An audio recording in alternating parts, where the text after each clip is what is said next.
guys, what's going on? Welcome back to this week's episode of the CPG Day Night Talk Show, where I invite a few of my planty friends from the community to come on the show, hang out, talk about plant stuff, and pretty much have a good time. My next guest is someone who I've been watching her videos when she came on the scene. She's so lovely. I admire her weather, first of all, her temperature, but it's Peggy from Peggy's Tropical Garden. Hi, Peggy. Hi, Christian. How are you? I'm good. How are you? I'm well. Thanks for having me today. I'm excited to be here. No, I'm glad you could make it. Now, you're based out in the Florida Keys? Yes, I am. I'm in Key Largo. Okay. Is that just like south of the main Florida? Like, I'm only familiar with like Key West. I didn't know there was other keys. I guess that's just. Oh. Yes, there is more to the Florida Keys than Key West. It's a chain of little islands. And It's like right outside of Miami. So south of Miami, you keep going south and you end up in the Keys. And once you hit Key West, that's the southernmost point of the United States. You can't go any further south. Yeah. Wow.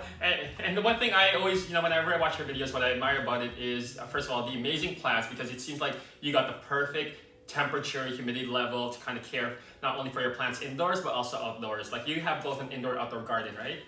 Yes, I do. We actually have a tropical climate. So it doesn't usually get below 50 at any time during the year. So the plants that a lot of people grow inside as house plants, we grow outside and consider a lot of them landscaping plants. Beautiful. You then also started a YouTube channel not that long ago. And kind of what inspired you to do that?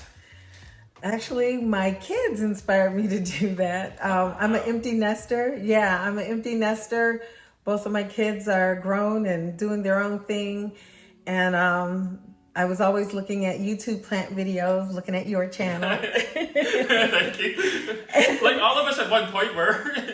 Yeah. And they were like, Mom, why don't you go ahead and start a channel? And I didn't even know how to record a video, much less upload one, but I figured it out. And I love it. I've been going ever since.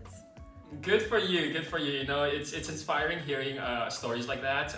Just something that it was probably a big undertaking for you to be like, hey, this is new for me. How do I go about doing this?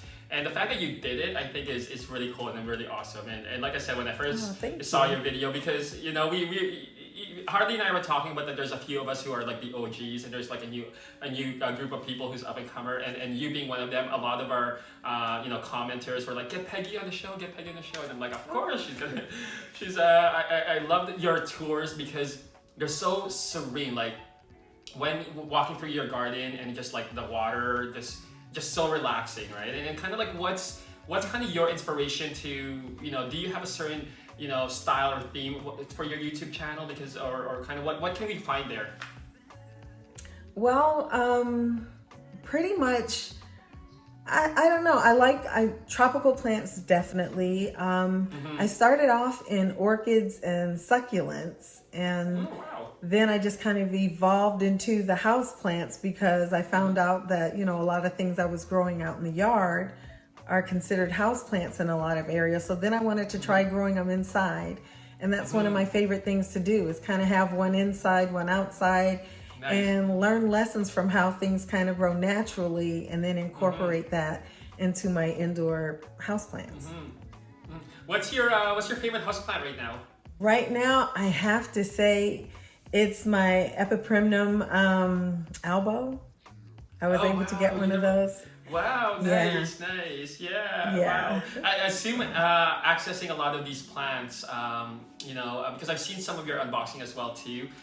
Whether I'm sure, do you find them most locally or do you get most of your plants online or kind of? Well, I know that you like to source yours locally. I would prefer to do that, but being as I live on a small island, anytime I want to get something, I pretty much have to travel. And so I do a lot of online ordering, which is why I like to do like in-depth reviews of where I get my stuff from, just so people can see how it goes if they decide to buy from that seller as well.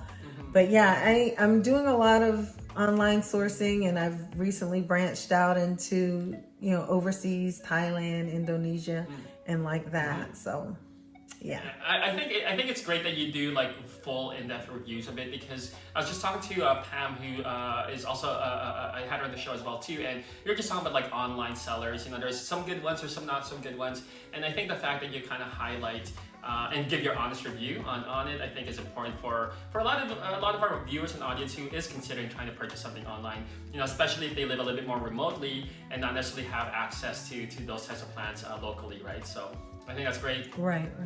Yeah. That's one of the reasons why I started doing the reviews a little bit more in depth than just doing the unboxings, is because I would go online trying to find people who had purchased from those particular sellers.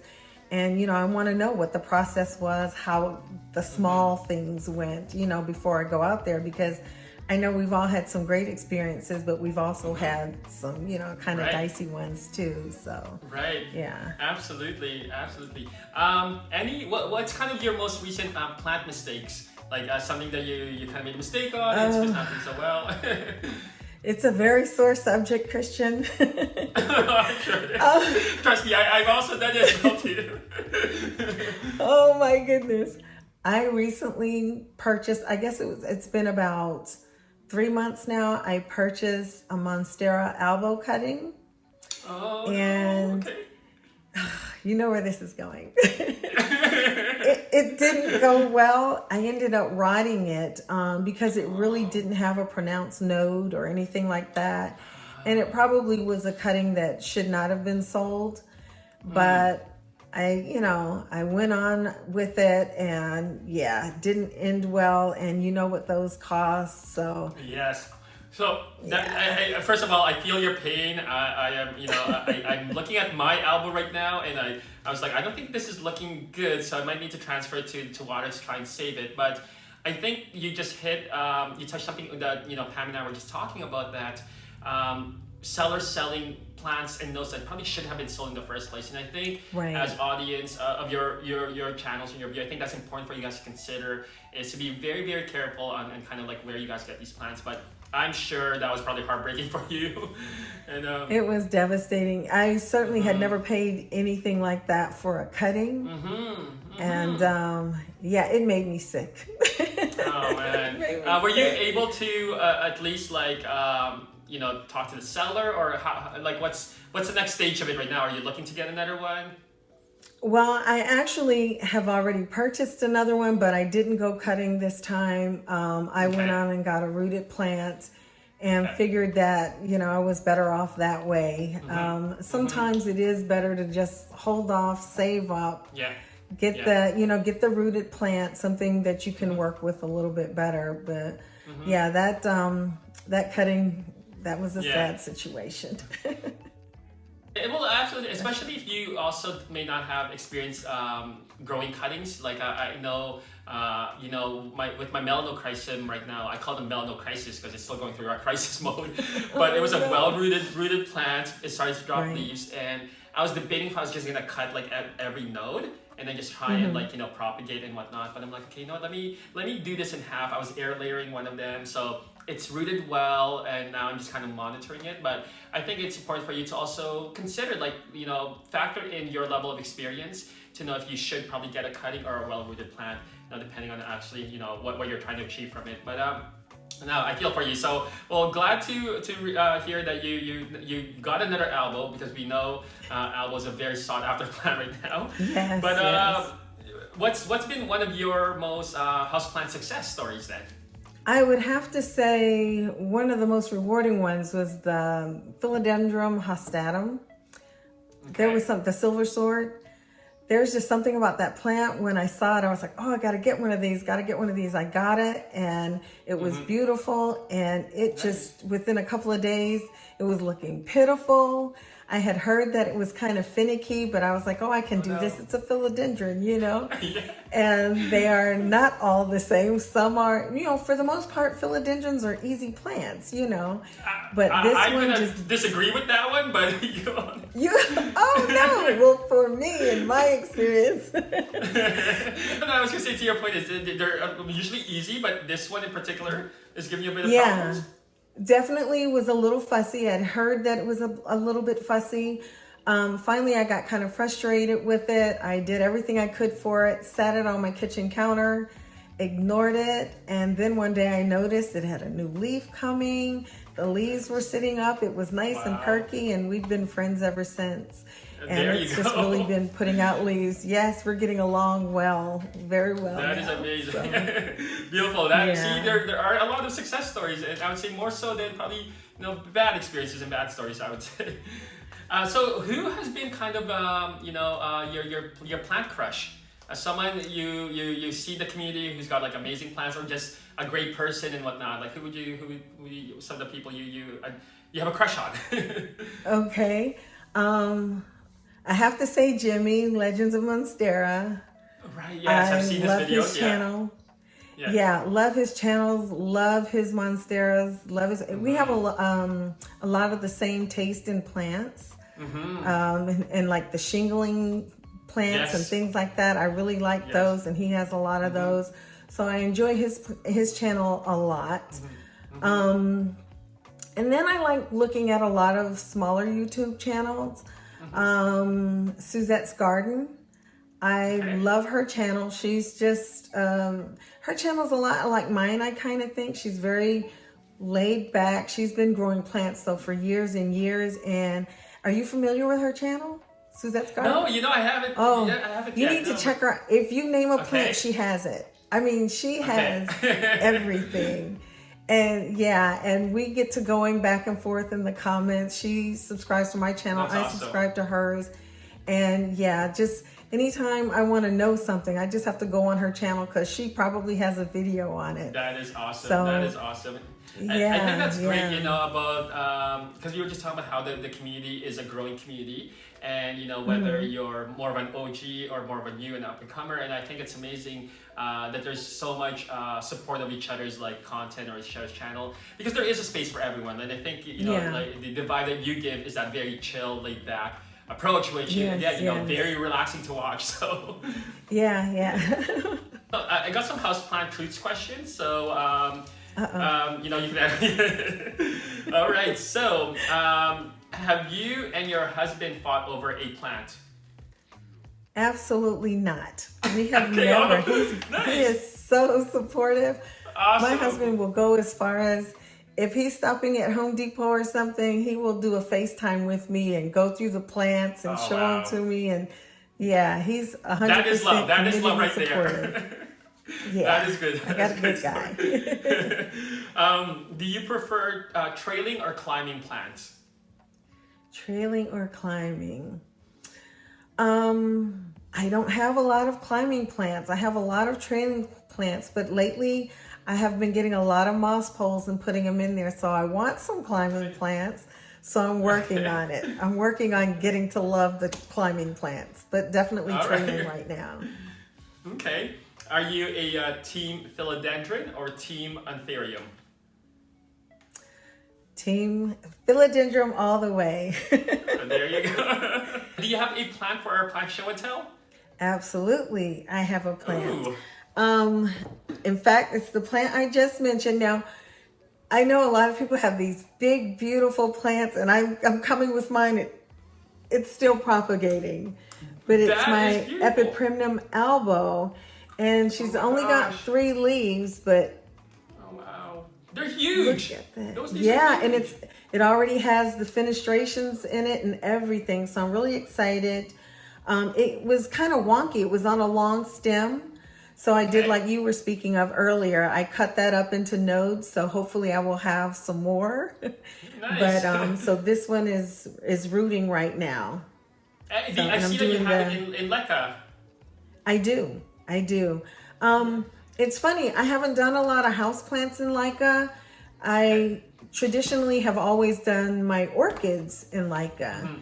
And for rooting lately, if it's a bigger plant and stuff, I've started putting them in Leca, and it works well for me because it's not sitting in water.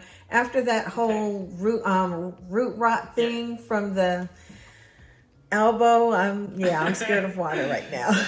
So because I don't actually have any experience with Leca at all, and I know it's kind of a big thing in the community. But so how do you know when to water it? Like I just. Well, I'm actually getting ready to put out a video on this.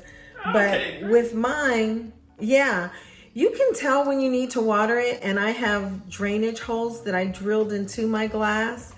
And you don't want the roots all the way down in the water, so they're above. And once the water isn't wicking up to the Leca pellets up here, then you need to top it off and add a little water.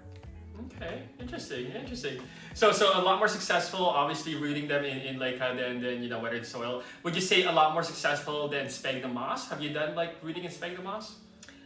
I haven't done a lot of sphagnum moss. I've done a few, but I have it's actually a hydroponic box, a grow box that I have, and that's usually where I do most of my propagation rootings. And but lately, like I said, the problem with that is I can't really do the larger plants. So the larger ones I have taken to, either I'll just put them in water, or if it's something that's kind of pricey and that I'm really scared to rot, then I will put it in the Leca. One thing I forgot to ask you, and I want to kind of get your advice on this. What do you do to care for your plants when you travel? Oh my goodness. And I'm gone, I wouldn't say a lot, but I do travel. Hopefully, well, a lot of times my husband is home, so I will have him like do a FaceTime. I'm pathetic. He'll FaceTime with me and show me what my plants look like. And I'm like, okay, now put a little water here, or put that bowl that I left aside and put some water in it and sit it in there. And he's so cooperative. But most times I just try to, if I know I'm going somewhere, I'll hold off my watering until right before I'm scheduled to leave. And then I will water everything thoroughly. And usually then I know I'm good at least for a week. So that usually works for me. I think that's great. And I do the same thing as well too, where I try to not to travel for more than 7 days. Because, at least like a week they can go without water. So I do the same thing where I water them just before I leave, and the plants are a little bit closer to the window. Sometimes I'll take them back so that we didn't get dried up. But that's very, very cool. Yeah. But it's great that you have a supportive husband who will FaceTime with you and give very specific instructions. I think that's great. I do too. Peggy, this was so much fun. Thank you for being on the show. Before we go, what's kind of next for you? Any new projects you're working on for your channel, or anything that you want to share with the audience? Actually, I haven't told my people yet, but I'm going to put a video out. I'm moving. So I have... Ooh, okay. Yeah, you you heard it here first. You heard it here first. You heard it here first. You make sure you guys check out Peggy's channel. I'm gonna link it in the description below, and watch out for that video, because now I'm curious. That's gonna be a fun vlog to do. Like we were just chatting with Harley on her move, so we'll definitely look. I don't know if you're stressed out about it already or you're excited. I'm already stressed, but planning on it because I have hundreds of plants to move. Yeah. Okay, wow. So I will definitely keep an eye for that video. Peggy, thank you so much. Guys, hopefully you enjoyed this episode, and we'll see you guys in the next one. Bye. Thank you, Christian. Bye-bye.